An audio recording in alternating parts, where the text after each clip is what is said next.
जय सद्गुरुदेव। मित्रों, लक्ष्मी प्रत्यक्षीकरण साधना जो इस रिकॉर्डिंग में आपको सद्गुरुदेव की दिव्य वाणी में प्राप्त हो रही है, उसे केवल दिवाली की रात्रि को संपन्न किया जा सकता है। जब सद्गुरुदेव ने ये रिकॉर्डिंग बनवाई थी तो वो 1990 का दशक था और जिस दिन ये रिकॉर्डिंग बनी थी उस दिन दिवाली की रात्रि को सी लग्न 12:40 से 1:10 था। इसलिए आप सुनेंगे बार बार सद्गुरुदेव कह रहे हैं कि इस विधि को 12:40 से 1:10 के बीच में संपन्न कर देना है। अगर इस विधि को आप 2023 के साल में करना चाहते हैं तो 12 नवंबर की रात को दिवाली है और उस दिन 12:38 से लेकर 2:46 तक सी लग्न है। मैं वापस रिपीट कर रहा हूं, 2023 में दिवाली 12 नवंबर और सी लग्न दिवाली की रात 12:38 से 2:46 तक है। इस समय के दौरान आपको ये विधि कर लेनी है। अगर आपको फिर भी कोई संशय है या कोई बात समझ नहीं आ रही है तो आप मुझे व्हाट्सएप के माध्यम से कांटेक्ट कर सकते हैं। मेरा नंबर है 9429400214। जय सद्गुरुदेव। और लक्ष्मी की साधना, और केवल संसार में लक्ष्मी की साधना ही ऐसी है जिनकी साधना देवताओं ने भी की है और मनुष्य भी कर रहे हैं और राक्षस भी किए। केवल यही साधना ऐसी है। बाकी तो शिव की साधना द्रविड़ों ने की, आर्यों ने की नहीं। आर्यों ने तो बाद में की। विष्णु की साधना आर्यों ने की, द्रविड़ों ने की नहीं। ऐसी कई साधनाएं जो एक वर्ग करते हैं। लक्ष्मी की साधना जैन, बुद्ध, ईसाई, मुसलमान, पारसी, हिंदू, संसार के जो भी हैं लक्ष्मी की साधना में भी करते हैं। देवताओं ने भी लक्ष्मी साधना की, भगवान विष्णु ने, ब्रह्मा ने, शिव ने लक्ष्मी साधना की, राक्षसों ने भी की। क्योंकि लक्ष्मी जीवन की अपूर्णता को पूर्णता देने वाली, धन नहीं, केवल धन से ही नहीं, जो भी जीवन में हमारी न्यूनता है उसको पूर्ण देने वाली लक्ष्मी है। इसलिए उसके लिए उस पर ध्यान बिल्कुल एकाग्र करते हुए और लक्ष्मी को अपने हृदय पर अंकन करने के 4 बीज हैं, 4 मंत्र हैं, 4 अक्षर हैं। इस पंखे को चलाने के लिए एक पर्टिकुलर अलग पॉइंट है। उस पॉइंट को दबाने से ये पंखा नहीं चल सकता। इस पंखे को चलाने के लिए तो केवल वही पॉइंट दबाना पड़ेगा और उस पॉइंट को दबाते ही पंखा घूमने लग जाएगा। हालांकि बीच में कोई तार दिखाई नहीं दे रहा है, उस पॉइंट का इससे कोई संबंध दिखाई भी नहीं दे रहा है, और नहीं दिखाई देने पर भी अदृश्य संबंध है। उस दीवार के बीच में तार आया हुआ है जो उससे इसका जुड़ा हुआ है। ठीक उसी प्रकार से जो बिंब वातावरण फैलता है उसका आपके हृदय से सीधा, बीच में तार नहीं है तो सीधा संबंध है। जो आप उस बीज मंत्र को बोलेंगे सीधा उस लक्ष्मी से अटैक होगा और लक्ष्मी सीधा इन्वॉल्व उसमें होगी ही। और जो ही लक्ष्मी का हृदय में स्थापन होता है त्यों ही जीवन में अपने आप ऑटोमेटिकली पूर्णता प्राप्त होने लग जाता है। पंखे की पूर्णता हवा देना है और हवा नीचे फेंकना है, बस पंखे की पूर्णता इतनी है। और पॉइंट को दबाएंगे पंखा आने लग जाएगा, हवा आने लग जाएगी, तार बीच में लगा वो दिखाई दे या नहीं दे। ठीक उसी प्रकार से उस बीज मंत्र का उच्चारण करेंगे तो सीधा उस समय में जब लक्ष्मी का वातावरण में स्थान होता है उस समय पूरे विश्व में लक्ष्मी घूमती है। वो मैंने टाइम बता दिया, 12:40 से 1:10। और बीज मंत्र हैं 4, श्रीम, रीम, रीम, रीम, रीम, ऐं, ओम। ये तो आपने देखा वो श्रीम रीम श्रीम कमले कमलाले बोलते ही हैं। श्रीम, रीम, ऐं, ओम। श्रीमाली वाला श्री करके ऊपर बिंदी और मिला करके ये की मात्रा बिंदी, रीम, ए करके ऊपर लकीर और बिंदी, ऐं, ओम। तो ही ये 4 बीज हैं। इन 4 बीजों को उपयोग कैसे करें? सबसे पहले तो 12:40 पर बैठ करके हाथ पैर धो करके और बैठ जाए, शुद्धता से धोती पहनी हुई हो और अपने दक्षिण की ओर मुंह किया हुआ हो या उत्तर की ओर मुंह किया हुआ हो, सामने एक दीपक हो और उसके बाद में आप 3 बार ओंकार की ध्वनि करें, जितनी लंबी सांस तक खींच सके। उस ओंकार की ध्वनि से अंदर की प्लेट जो है, चित्त है, वो बिल्कुल स्वच्छ होगा। अंदर स्वच्छ करने का कोई झाड़ू हमारे पास है नहीं, कोई कपड़ा है नहीं, ओम की ध्वनि से ही स्वच्छ होगा, इसलिए ओम की जरूरत है। और उसके बाद उन तीनों बीजों का कंटिन्यूस उच्चारण करेंगे, स्रिंग रिंग एंग, स्रिंग रिंग एंग, स्रिंग रिंग एंग, स्रिंग रिंग एंग, स्रिंग रिंग एंग, स्रिंग रिंग एंग, स्रिंग रिंग। आपकी आंख नहीं हिले और आपके शरीर का कोई अंग नहीं हिले, ये इसमें कंपल्सरी चीज है। यदि आप कंपायमान हैं तो 5 करोड़ मंत्र जाप करने पर भी कुछ नहीं होगा। यदि टेलीविजन के नीचे आप एक लगा दीजिए डंडा और टेलीविजन को हिलाते रहिए और आप फिल्म देखें, आप नहीं देख सकते। बस फिक्स होना चाहिए, स्थिर होना चाहिए। अगर वो स्थिर नहीं है तो नहीं देख सकेंगे। ठीक उसी प्रकार से उस समय आपका सारा शरीर स्थिर होना चाहिए। आंख की पुतली और शरीर का प्रत्येक अंग, तो कितना देर स्थिर रख सके ये आप पे डिपेंड है। आप कितना गहराई के साथ लक्ष्मी को अंकन कर सकते हैं। आधे घंटे में 5 minute, 10 minute, 15 minute, 20 minute, 25 minute, उसका क्रम होगा श्रीम रींग एंग। ये होगा श्रीम रींग एंग, श्रीम रींग एंग, श्रीम रींग एंग, श्रीम रींग एंग। और यदि पलक झपकनी भी पड़े तो पलक झपकिए, मगर ज्यादा झपकने की कोशिश मत करिए। जितनी कम से कम पलक झपक सके उतनी झपके और स्थिर दृष्टि से देखने की क्रिया करें। बिना पलक झपकाए उस बिंब को देखते हुए इस मंत्र का उच्चारण करें। ब्रह्मा कह रहे हैं कि इंद्र, ये बहुत छोटा सा प्रयोग तुम समझ रहे हो, मगर ये अपने आप में अद्वितीय प्रयोग है। क्योंकि तुम ये देख रहे हो कि ये जो लट्टू है बल्ब बहुत छोटा सा है, मगर इसमें बहुत तेज रोशनी आती है। ये सूर्य तुम्हें बहुत छोटा दिखाई दे रहा, पर इसकी रोशनी बहुत तेज है। इतने बड़े लंबे चौड़े हाथी को कंट्रोल करने के लिए कोई लंबा बांस की जरूरत नहीं है। एक केवल 6 इंच का जो अंकुश है बहुत है, उस 6 इंच के अंकुश से इतने बड़े हाथी को कंट्रोल कर सकते हैं। ठीक उसी प्रकार छोटे से मंत्र से इतनी बड़ी विशाल लक्ष्मी को भी हम अंकन कर सकते हैं, कंट्रोल कर सकते हैं।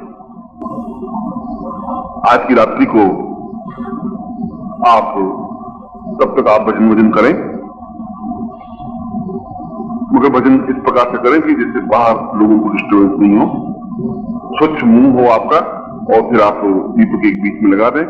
और जिस प्रकार से मैंने कहा है उस प्रकार से आप लक्ष्मी का, इसको लक्ष्मी पूजन कहें, चाहे लक्ष्मी प्रयोग कहें, चाहे लक्ष्मी मंत्र कहें, ये अपने आप में गोपनीय और अद्वितीय मंत्र है, जिसका मैं खुद प्रत्येक वर्ष अनुष्ठान करता हूं। मैं खुद भी यही करता हूं जो मैं आपको आपके सामने रखा है। और यदि मेरे इस अनुष्ठान से मुझे अनुकूलता मिल सकती है तो फिर आपको भी अनुकूलता मिलेगी। यदि इस वर्ष मुझे रोशनी मिलती है तो आपको भी रोशनी मिलेगी। तरीका मैंने आपको सिस्टम बता दिया है, जो मैं क्या करता हूं। और मैंने शिविर में इसलिए नहीं बताया था कि दीपावली की रात्रि को जो आएंगे मैं उनको बताऊं, स्वाभाविक था। आप लोग आए, आपके सौभाग्य हैं। और ये प्रयोग आपके लिए और आपके परिवार के लिए, आप कोई इंडिविजुअल नहीं है, आपका, आप माँ बाप भाई बहन संबंधी रिश्तेदार गुरु, इन सबको जुड़ करके आप बनते हैं। इसलिए जब आप ये प्रयोग करेंगे आपके पूरे परिवार को ये अनुकूलता प्राप्त हो सकेगी। ये प्रयोग आप अपने लिए और अपने परिवार के लिए करें। इसमें कोई संकल्प की, विनियोग की, अभी गुलाल मोहर चित्र कुछ जरूरत नहीं है, मगर अपने आप में एबनॉर्मल प्रयोग है, अद्वितीय प्रयोग है। इस प्रयोग को मैं भी संपन्न करूंगा ही, आप इस प्रयोग को संपन्न करें। और मैं आपको आशीर्वाद देता हूं कि इस रात्रि में आपको पूर्णता और सफलता प्राप्त हो और जीवन की सारी इच्छाएं आपकी पूर्णता हो, ऐसी मैं आपको आशीर्वाद।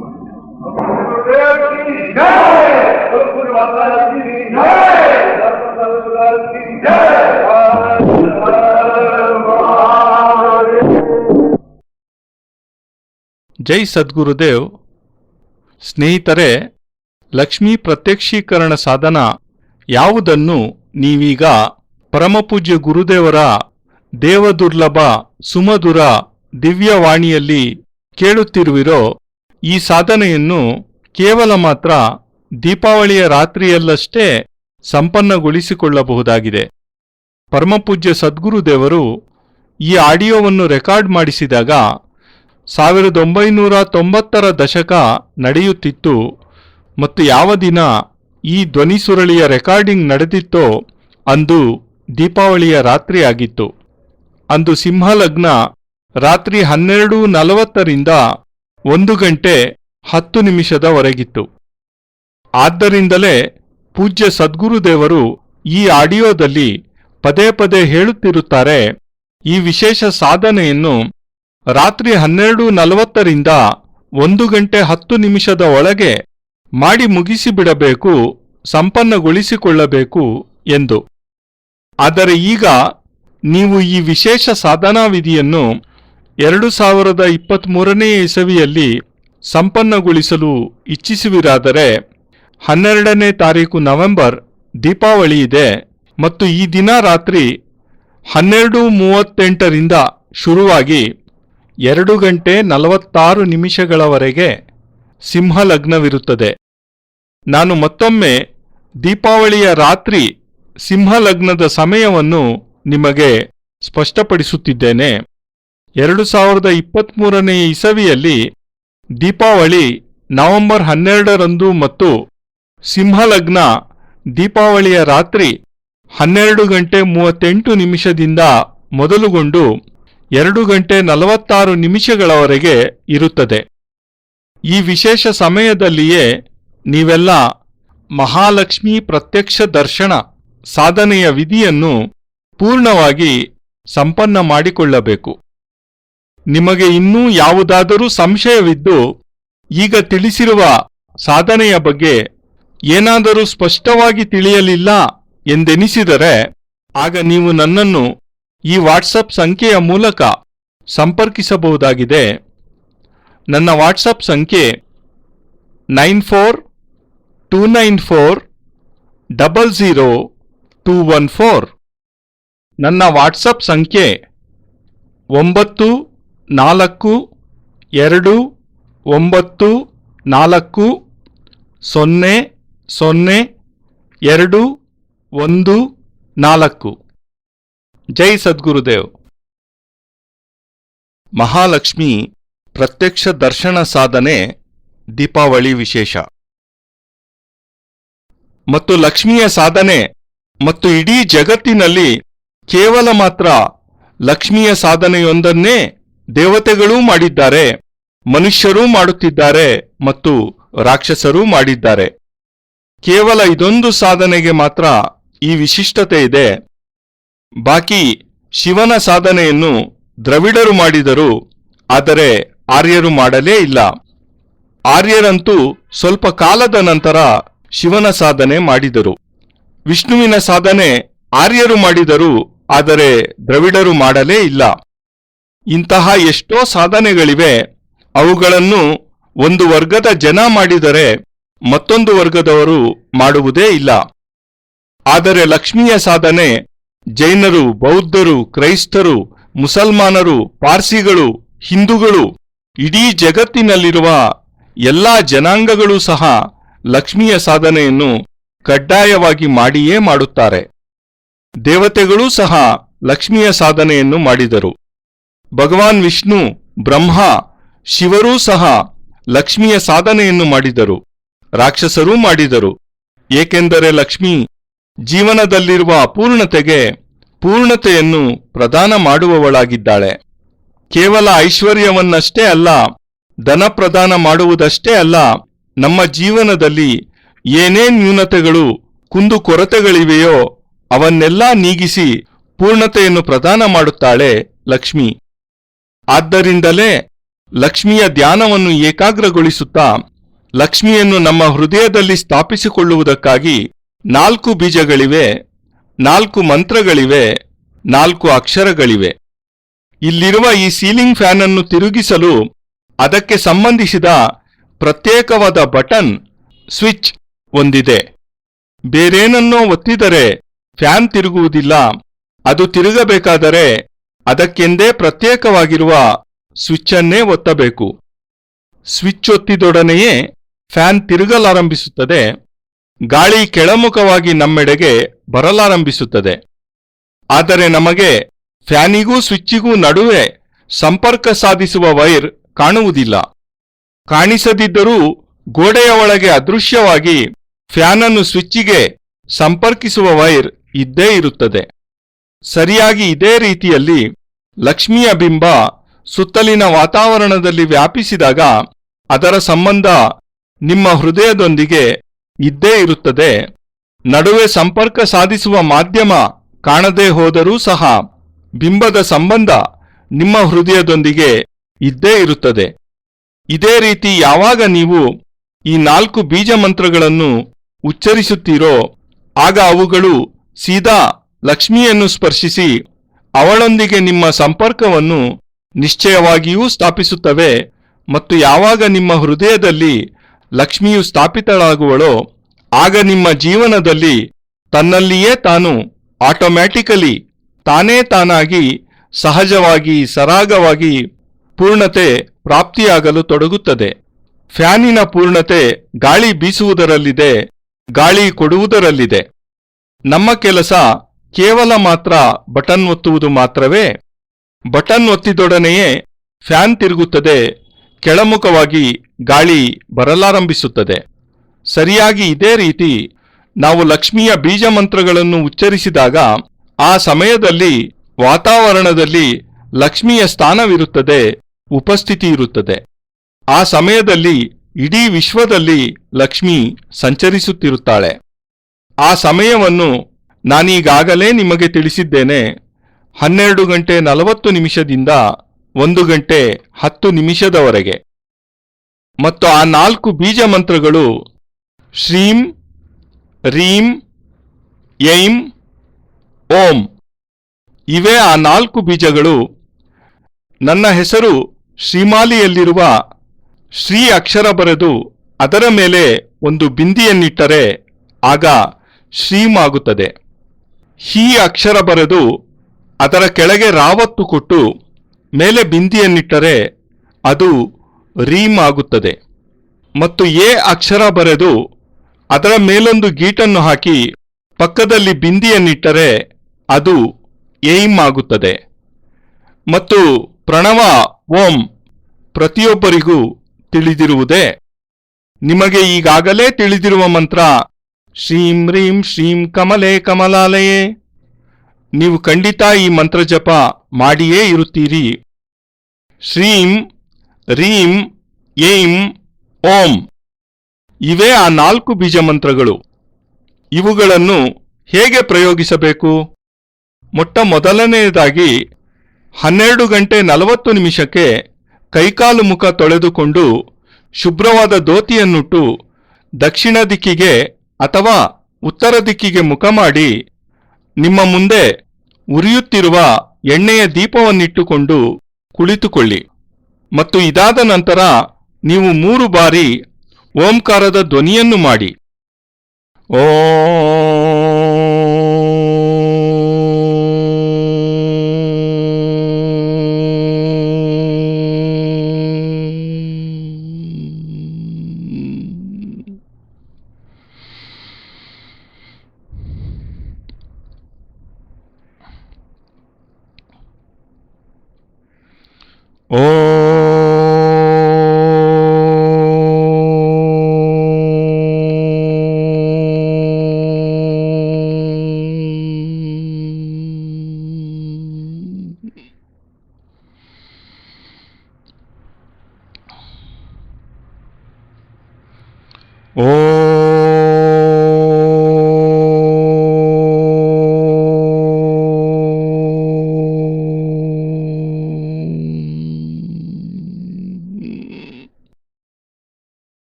ನಿಮಗದೆಷ್ಟು ದೀರ್ಘವಾಗಿ ಓಂಕಾರ ಧ್ವನಿಯನ್ನು ಮಾಡಲು ಸಾಧ್ಯವೋ ಅಷ್ಟು ಮಾಡಿ. ಅಂದರೆ ನಿಮ್ಮ ಉಸಿರು ಕೊನೆಯಾಗುವವರೆಗೆ. ಅಂದರೆ ನಿಮ್ಮ ಮ್ಯಾಕ್ಸಿಮಮ್ ಬ್ರೀತಿಂಗ್ ಕೆಪಾಸಿಟಿ ಎಷ್ಟಿದೆಯೋ ಅಲ್ಲಿಯವರೆಗೆ 1 ಬಾರಿ ಓಂಕಾರವನ್ನು ನಾದ ಮಾಡಿ. ಇದೇ ರೀತಿ 2 ಬಾರಿಯೂ ನಿಮಗದೆಷ್ಟು ದೀರ್ಘವಾಗಿ ಓಂಕಾರ ನಾದ ಮಾಡಲು ಸಾಧ್ಯವಿದೆಯೋ ಮಾಡಿ.